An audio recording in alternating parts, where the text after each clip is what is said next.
Okay, to continue with Summum. Others have sought to explain the mystery by assuming that Summum found itself compelled to create by reason of its own internal nature, its creative instinct. This idea is in advance of the others. Summum does create and manifest, and seems to find some kind of satisfaction in so doing. It is difficult to escape the conclusion that in some infinite degree it must have what would correspond to the inner nature or creative instinct in humans, with correspondingly infinite amounts of desire and will. It could not act unless it willed to act, and it would not will to act unless it desired to act, and it would not desire to act unless it obtained some satisfaction thereby. All of these things would belong to an inner nature and might be postulated as existing according to the law of correspondence. But still, you prefer to think of Summum as acting entirely free from any influence, internal as well as external. That is the problem which lies at the root of this difficulty, and the difficulty that lies at the root of the problem. Summum merely is. So you are compelled to say that Summum acts because it acts. The act of Summum is the copulation of creation, the joining together and splitting apart of nothing and possibility, infinite times in a finite moment. At the last, Summum is total reason in itself, total law in itself, total action in itself, and it may be said truthfully that Summum is its own reason, its own law, its own act, or still further, that Summum and its act as law are one, all being names for the same thing. The law of correspondence reaches only to that aspect of Summum, which may be spoken of as the aspect of becoming. Behind that aspect is the aspect of being, in which all laws are lost in one and the same. Oh my God, I said that right. Read that again.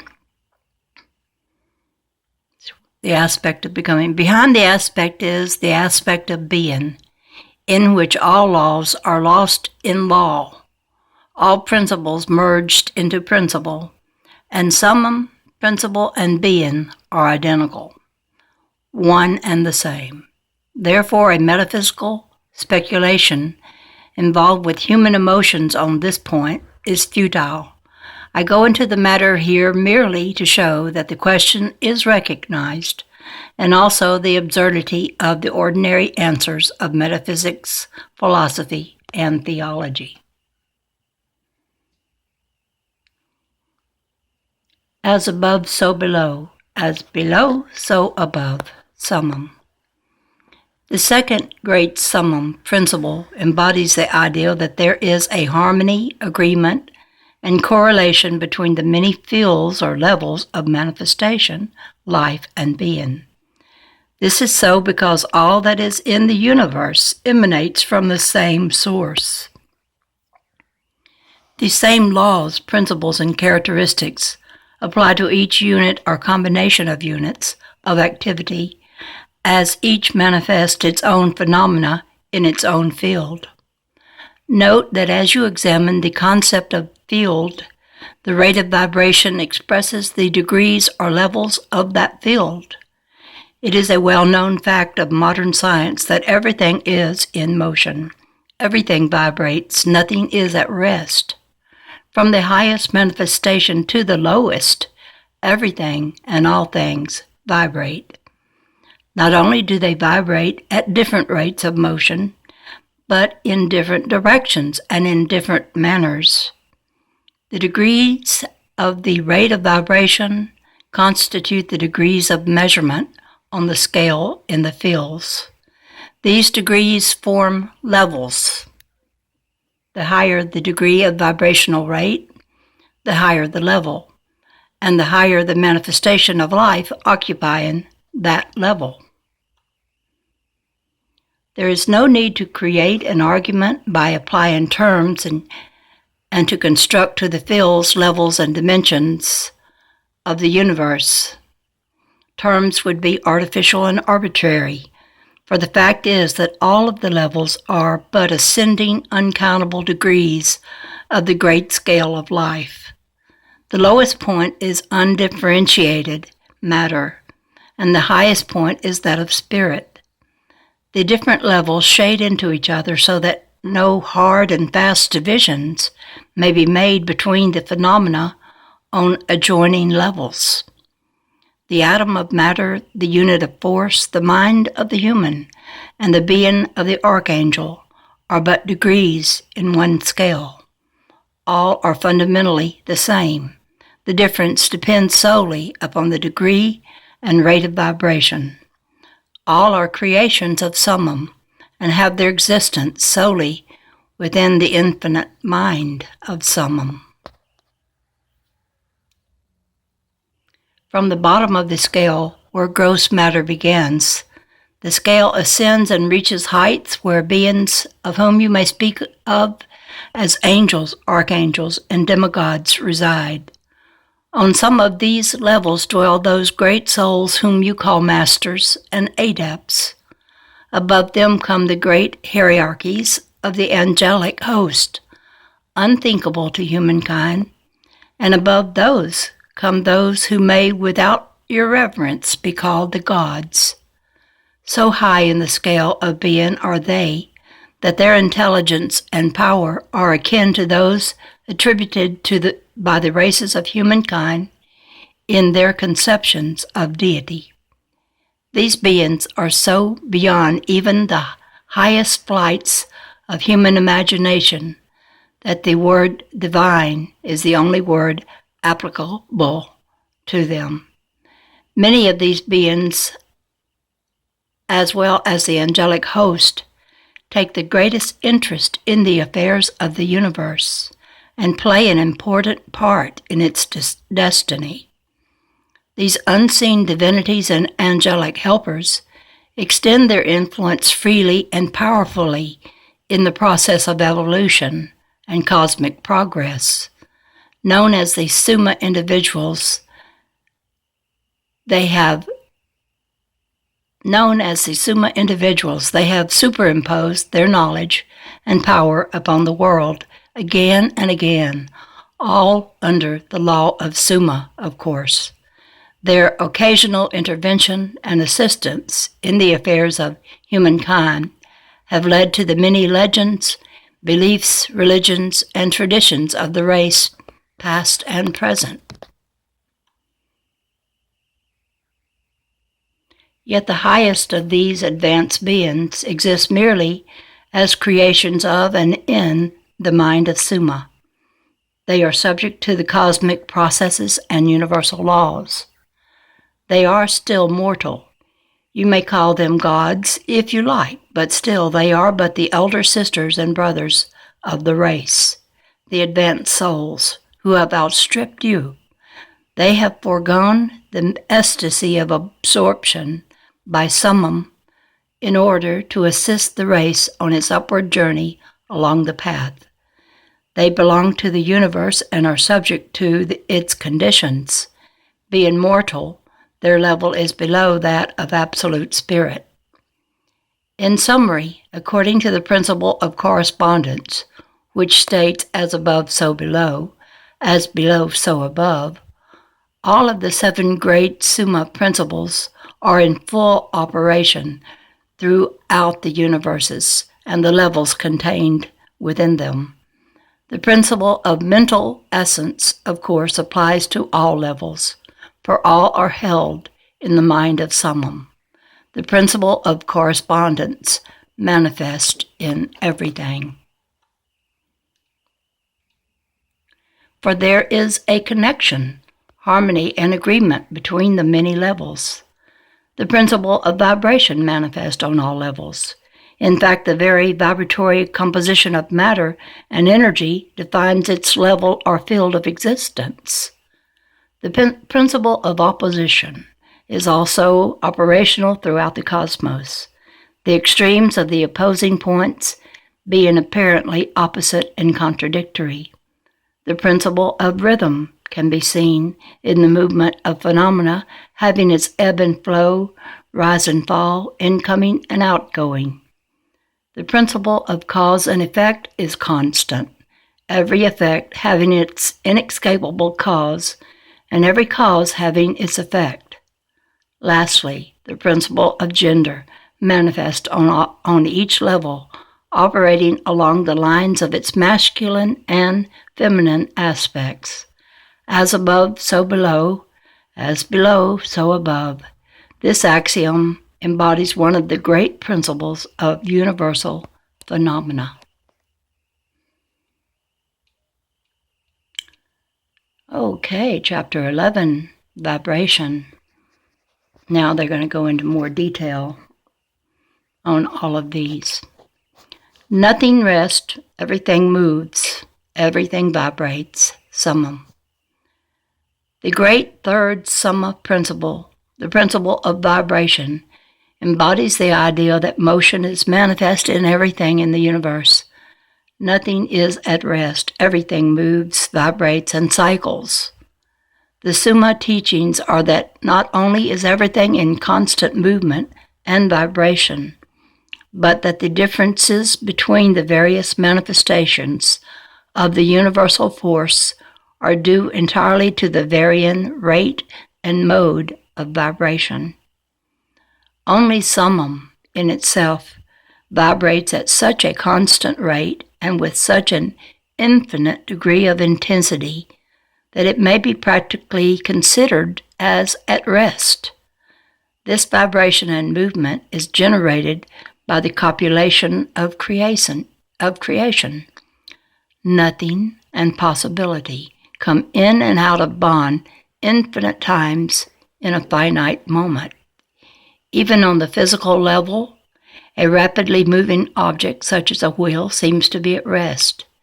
The Summa teachings are to the effect that spirit is at one end of the scale of vibration, the other end being certain extremely gross forms of matter. Between these two opposing points are billions upon billions of different rates and modes of vibration. Science has proved that all that you call matter and energy are but modes of vibratory motion.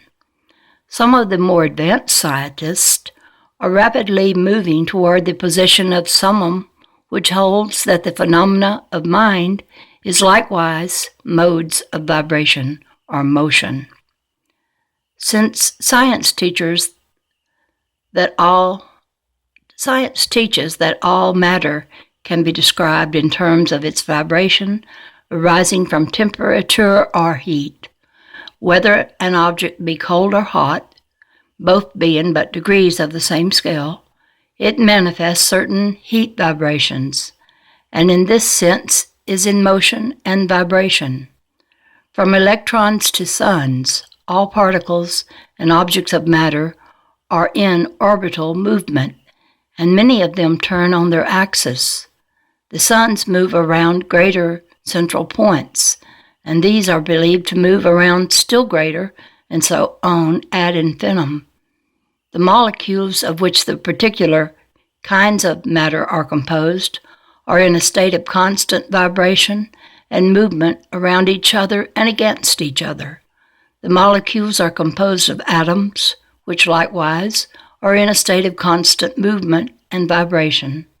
The atoms are composed of little bundles called quanta, electrons, neutrons, quarks, etc., which also are in a state of rapid motion, revolving around each other, manifesting very rapid states and modes of vibration and excitation. Summa teaches that light, heat, and magnetism are but forms of vibratory motion connected with and emanating from the essence of creation. A vibratory energy is the cause of the manifestation of cohesion. the principle of molecular attraction and chemical affinity, which is the principle of atomic attraction, and gravitation, which is the principle of attraction by which every particle or mass of matter is bound to every other particle or mass. Creation's quintessence is the vibratory energy, which is the void of space. Summum teaches that this quintessence is of extreme elasticity and forms universal space, serving as a medium of transmission for waves and particles of vibratory energy such as light and magnetism. The teachings are that the quintessence is a connecting link between the forms of vibratory energy known as matter on the one hand, and also that it manifests a degree of vibration in rate and mode entirely its own. The hypothetical illustration of a rapidly moving wheel, top, or cylinder shows the effects of increasing rates of vibration. The illustration supposes a wheel, top, or revolving cylinder running at a low rate of speed. This revolving thing will be referred to as the object. Suppose the slowly moving object may be seen readily, but no sound of its movement reaches your ear. The speed is gradually increased, and in a few moments, its movement becomes so rapid that a deep growl or low note may be heard. Then, as the rate is increased, the note rises one on the musical scale.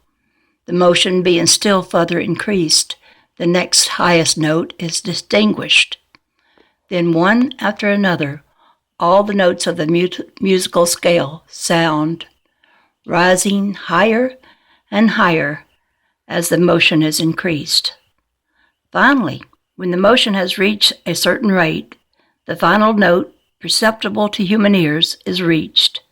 The shrill, piercing shriek dies away, and silence follows. No sound is heard from the revolving object. The rate of motion is so high that the human ear cannot register the vibrations. Then comes the perception of rising degrees of heat. After a time, the eye catches a glimpse of the object becoming a dull, dark, reddish color. As the rate increases, the red becomes brighter. As the speed is increased, the red melts into an orange. The orange melts into a yellow. Then follows successfully the shades of green, blue, and violet. Finally, all color disappears, the human eye not able to register them.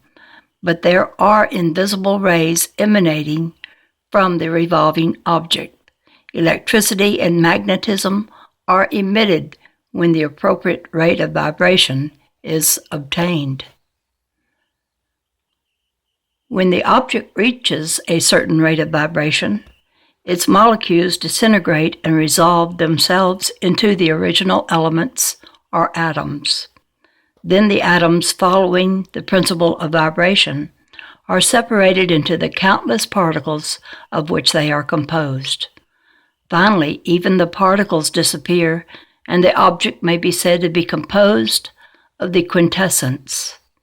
Summum teaches that if the vibration be continually increased, the object would mount up the successive states of manifestation and would in turn manifest the various mental stages, continuing on until it would finally re-enter Summum. The object, however, would have ceased to be an object long before the stage of quintessence was reached.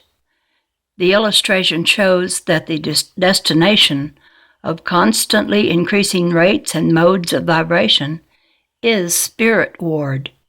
It must be remembered in the above illustration that at the stages at which the object throws off vibrations of light, heat, etc., it is not actually resolved into those forms of energy, which are much higher on the scale. It reaches a degree of vibration in which those forms of energy are liberated from the confining influences of its molecules, atoms, and particles, as the case may be. These forms of energy, although much higher in the scale than matter, are potentially held in the material combinations by reason that they manifest as material forms. They become entangled and confined in their creations of material forms, which, to an extent, is true of all creations. The creating force becomes involved in its creation. The Summa teachings go much further. They teach that all manifestations of thought, emotion, reason, will, desire, or any mental state or condition are accompanied by vibrations, a portion of which are thrown off and which tend to affect the minds of others by induction. This is the principle which produces the phenomena of psychokinesis, telekinesis, telepathy, mental influence, and other forms of the action and power of mind over mind, all of which the general public is becoming acquainted with owing to the wide dissemination of knowledge by various disciplines. A simple example of vibration and its effect is the influence music has on the mental states of humans. The different rates and modes of vibration within music can take one through the full spectrum of thought, emotion, and mental change. In addition, every thought, emotion, or mental state has its corresponding rate and mode of vibration. By an effort of the will of the person or of other persons, these mental states may be reproduced, just as a musical tone may be reproduced by causing an instrument to vibrate at a certain rate. Likewise, color may be reproduced in the same way. By the knowledge of the principle of vibration as applied to mental phenomena, one may immerse their minds at any degree they wish, thus gaining a perfect control over their mental states and moods, etc. In the same way, they may affect the minds of others, producing the desired mental states in them. In short, they may be able to produce on the mental level that which science produces on the physical level, namely, vibrations at will. This ability, of course, may be acquired only through proper instruction, exercise, and practice in the Summa science known and taught as psychokinesis. The student within Summa is taught and given the instructions to hear within their minds the mental vibrations and then how to use them. Most advanced and evolved humans can hear within the center of their minds a high-pitched frequency or vibration known as stablematic feedback, but have never known what it is. With proper instruction, the necessary connections to these mental vibrations can be mastered and used at will. Stablematic feedback, generated by the bonding and breaking between nothing and possibility, is the sound of creation. You will find me within that sound. I am Summum, and Summum is in me, just as it has been said, I am that I am. I am that which is in this state of being within the sound of creation. A little reflection on what has been presented will show you that the principle of vibration underlies the wonderful phenomena of the power manifested by the masters and adepts who are able to apparently set aside the laws of nature. In reality, they are simply using one law against another, one principle against others, and accomplish their results by changing the vibration of material objects or forms of energy. Thus they perform what are commonly called miracles.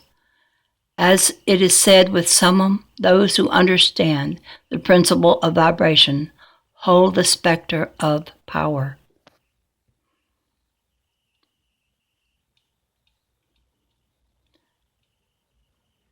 Now, this next chapter, I'm at 25 minutes, so I will end this. But next power, the next chapter, I'm losing my voice, is called Opposition. And I will read that one in the next video. And this is the Dove Lady. And over and out for now. Bye-bye.